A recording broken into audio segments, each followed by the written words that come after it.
The MotoGP world just witnessed the most explosive confrontation of 2025, and it's not what you think. While everyone was watching the battles on track, the real war was happening inside Yamaha's garage, where two of racing's most experienced voices delivered completely opposite verdicts that could determine the future of the legendary Japanese manufacturer.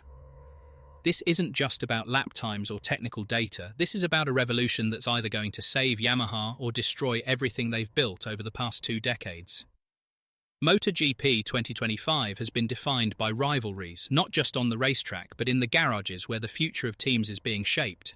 Nowhere is this more evident than in Yamaha's desperate gamble with their brand new V4 engine project. For years, Yamaha's inline-4 had been their identity, the very soul of the legendary M1. This was the engine that powered Valentino Rossi to glory, carried Jorge Lorenzo to championships, and made Fabio Quartararo a household name. But in an era dominated by Ducati's V4 monsters and Aprilia's relentless evolution, Yamaha faced an impossible choice: evolve or die. The Misano post-race test finally gave us the clearest look yet at how this radical shift is playing out, and the results are absolutely mind-blowing. On one side you have Fabio Quartararo, Yamaha's crown jewel and their biggest marketing asset, who could barely hide his disappointment and frustration.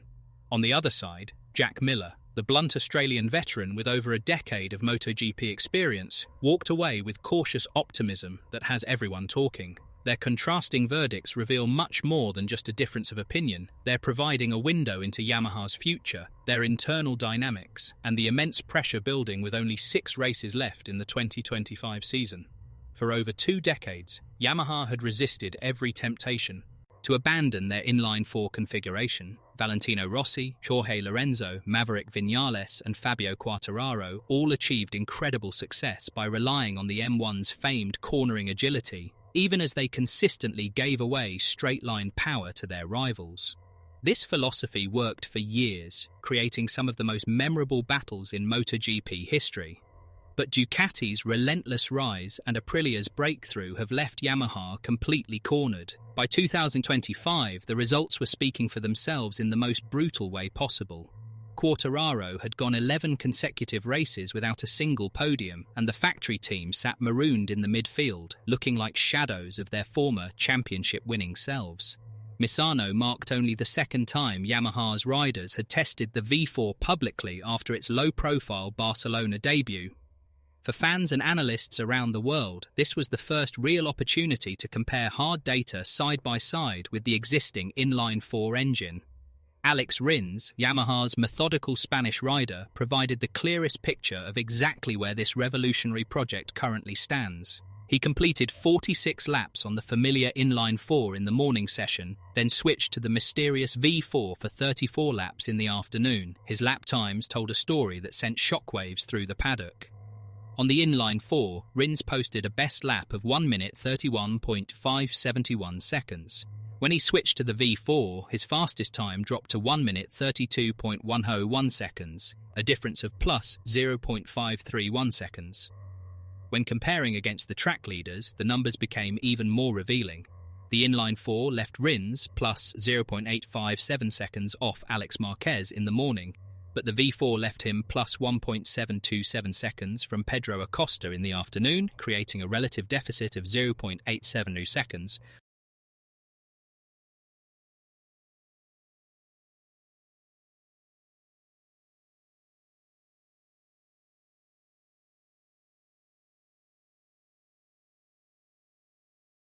Despite these challenging numbers, Rins struck a surprisingly balanced tone that gave Yamaha engineers hope.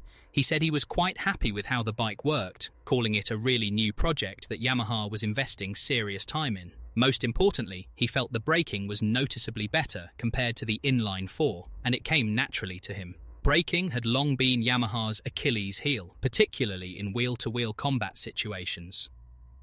If Rins genuinely felt an improvement in this critical area, it hinted at exactly why Yamaha is persisting with this incredibly risky development path.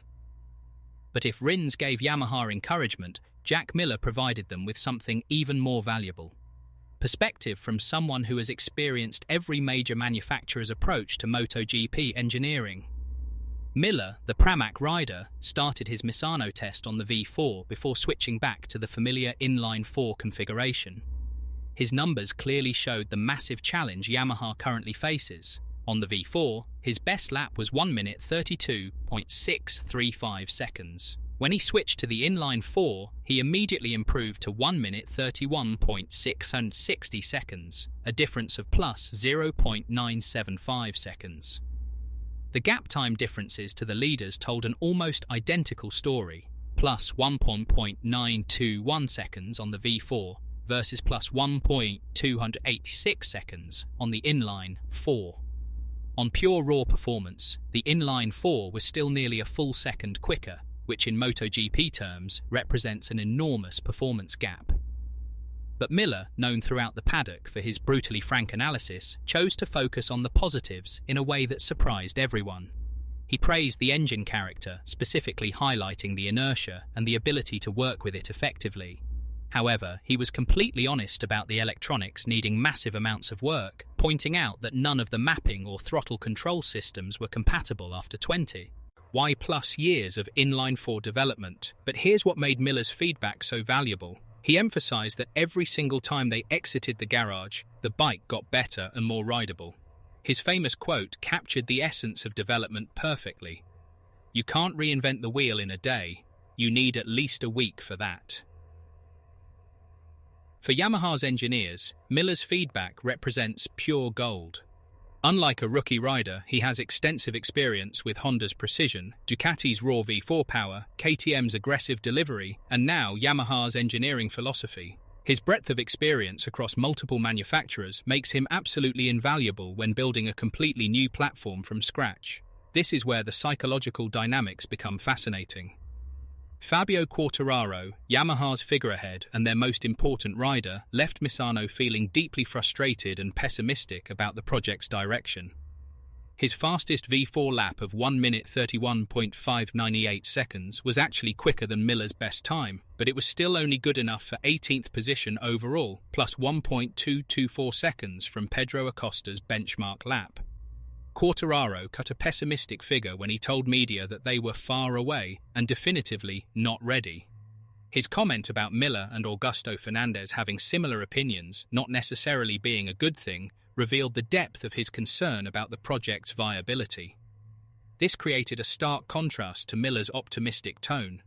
Where Fabio saw a dead end, Miller saw the divergence between these two riders is absolutely striking and reveals everything about their different situations. Quartararo is fighting for his career peak, desperate for immediate results that could determine his entire legacy in MotoGP.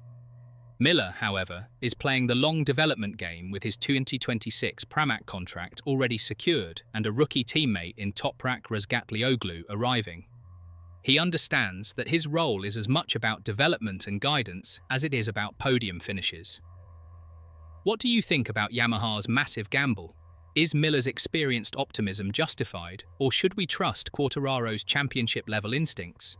Drop your predictions in the comments below because this development story is far from over. Make sure you subscribe and smash that notification bell so you don't miss any updates on this unfolding drama that could completely reshape MotoGP's competitive landscape forever.